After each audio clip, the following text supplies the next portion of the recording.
Hi guys, welcome back to my YouTube channel. This is Teacher Steph. Let me show you how to say it. Teacher. En français on dit teacher. Teacher veut dire enseignant. Moi monsieur, moi madame. Teacher. Je m'appelle Teacher Steph. Je m'appelle Coach Steph parce que je suis aussi coach de santé. Ma chaîne ne sera pas seulement pour l'anglais.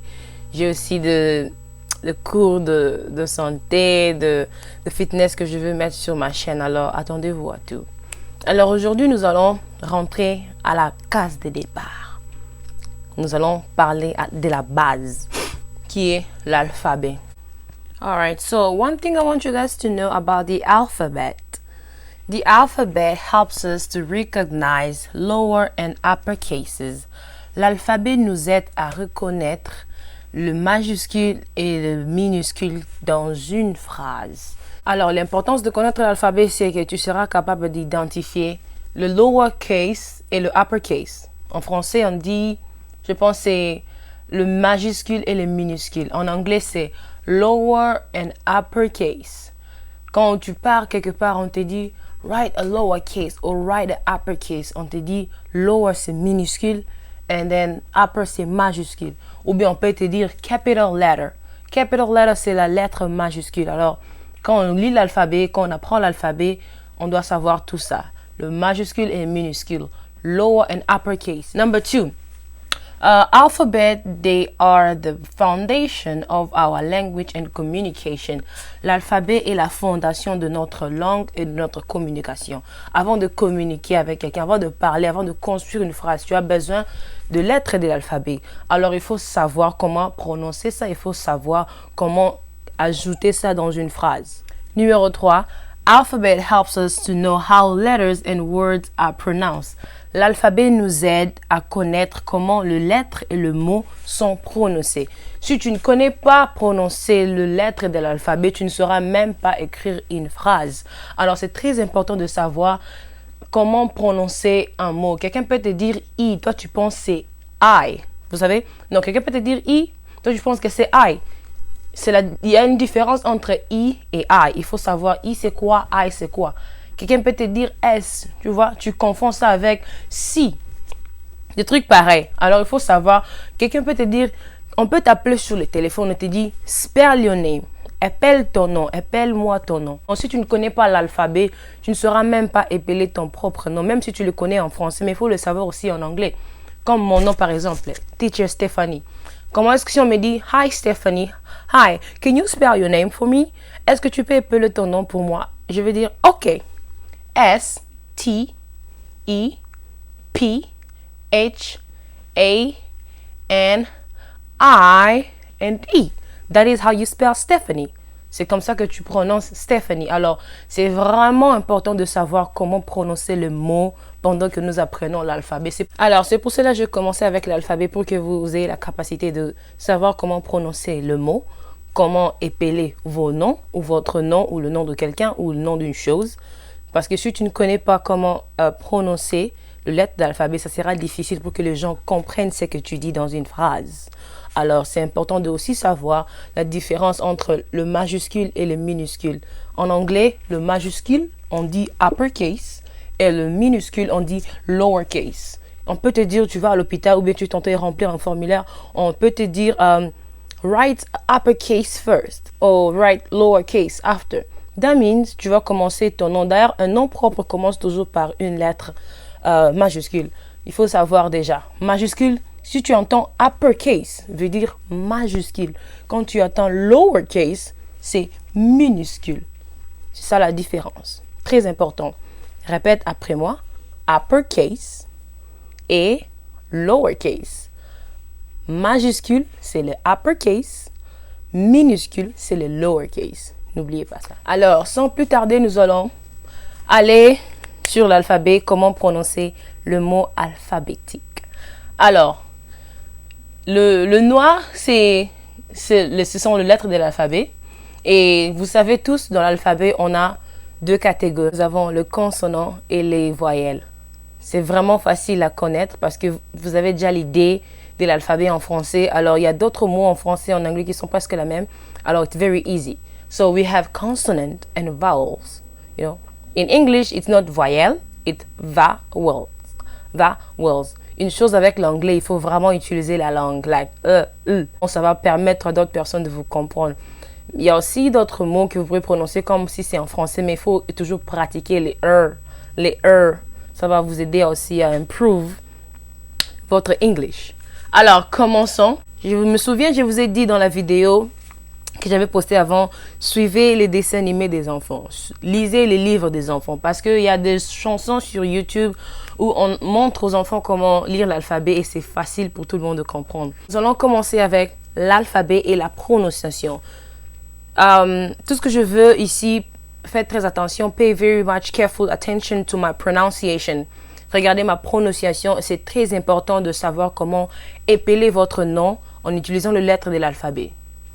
A, B, C, D, E, F, G, H, I, J, K, L, M, N, O, P, Q, R. Les R, là, c'est les R. Souvenez-vous, vous devez travailler beaucoup votre langue pour prononcer le mot en anglais. R, S, T, U, V, W. J'ai écrit W pour que vous ayez la facilité de prononcer. X, si tu penses en ton ex, tu écris seulement X. Y, and Z. Ce n'est pas Z en anglais, c'est Z. Alors, c'est facile. Plus je suis en train de lire, plus vous répétez avec moi. On y va. A, B, C, D, E, F, G, H, I, J, K, L, M, N, O, P, Q, R, S, T, U, V, W, X, Y, and Z. This is the alphabet. Si tu connais ça, tu sauras comment écrire ton nom, comment épeler ton nom, même sur les téléphones quand tu as l'alphabet en tête. Spell your name for me. Quand tu entends déjà le mot spell, veut dire épeler. On te demande d'épeler le nom. Can you spell your name for me? Tu peux être arrêté par la police. On te demande, can you spell your name for me? Tu peux être à l'hôpital, à la réception, on te demande, can you spell your name for me? Est-ce que tu peux épeler ton nom pour moi? Quand tu entends déjà spell, veut dire, commence déjà à épeler ton nom et tu penses directement à l'alphabet. Par exemple, on me demande, what is your name? My name is Stephanie. Simple. Hi Stephanie, can you spell Stephanie for me on the phone? Stéphanie, est-ce que tu peux épeler le nom de Stéphanie sur le téléphone? Parce que vous savez ici, souvent on vous appelle dans les hôpitaux, vous avez des rendez-vous sur téléphone et il y a un docteur ou quelqu'un qui vous demande d'épeler votre nom pour qu'il écrit ça sur papier. Alors vous devez savoir l'alphabet. C'est lorsque l'alphabet devient très important quand il faut épeler un nom over the phone. Alors je vais vous aider. Je vais donner l'exemple de mon nom, Stéphanie. S-T-E-P H-A-N-I-E. That is Stephanie. If we have John, par exemple, let's say we have John. Allez, John, on aura J-O-H-N.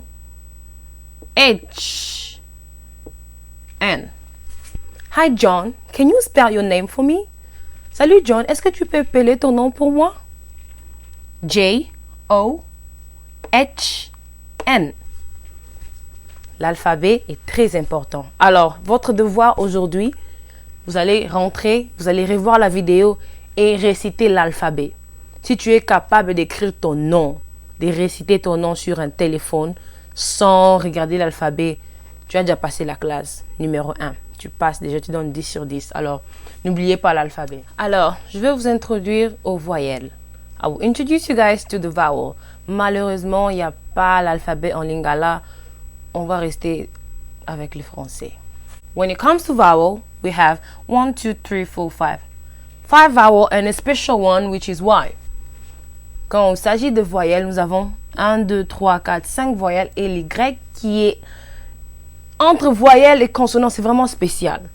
Alors, how to pronounce it? Comment prononcer le voyelle? A, E, I, O, U, and Y. Donc, quand quelqu'un te dit déjà I en anglais, tu sais que c'est E en français. Quand quelqu'un te dit I en anglais, tu sais que c'est I en français. Dans le 2 là, il faut vraiment faire très attention quand il s'agit d'épeler ou quand tu entends ça dans une phrase ou quelqu'un te dire ça sur un téléphone ou dans une conversation. I, c'est E. I, c'est I en français. Alors, comme vous le voyez, j'ai encerclé le consonant avec un marqueur bleu et j'ai mis de flèches avec le marqueur vert là où il y a des voyelles. N'oubliez jamais que nous avons 20 consonants et nous avons 6 voyelles.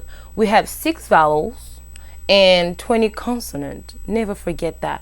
It's very important to know your uppercase, to know how to spell your name, to know the sound of the vowels and the consonant. Il faut savoir comment épeler votre nom, comment prononcer les lettres de l'alphabet pour écrire votre nom ou bien réciter votre nom à quelqu'un et savoir la différence entre le lower et le uppercase, le majuscule et le minuscule. Si c'est un nom propre, le nom propre commence toujours par une lettre majuscule, a capital letter, when you want to write a proper noun. So it is very important to know all that. So basically, you just have to repeat everything I just taught you. C'est vraiment facile si vous répétez, parce que regarder cette vidéo une fois n'est pas assez pour mémoriser l'alphabet ou mémoriser la prononciation. Le plus important dans l'alphabet, c'est la prononciation. Parce que je pense que tout le monde connaît l'alphabet en français, mais comment prononcer en anglais, c'est le plus important. Si tu connais l'alphabet, si tu maîtrises l'alphabet, tu n'auras pas de problème pendant que tu dois former les mots. Tu n'auras pas les problèmes quand il faut épeler votre nom. Ça sera vraiment facile pour vous. Alors pratiquer, pratiquer, pratiquer. Et nous allons continuer avec la deuxième leçon. À la prochaine. N'oubliez pas de pratiquer l'anglais, de parler avec les autres et de poser des questions. Au revoir. Goodbye. Goodbye. Au revoir.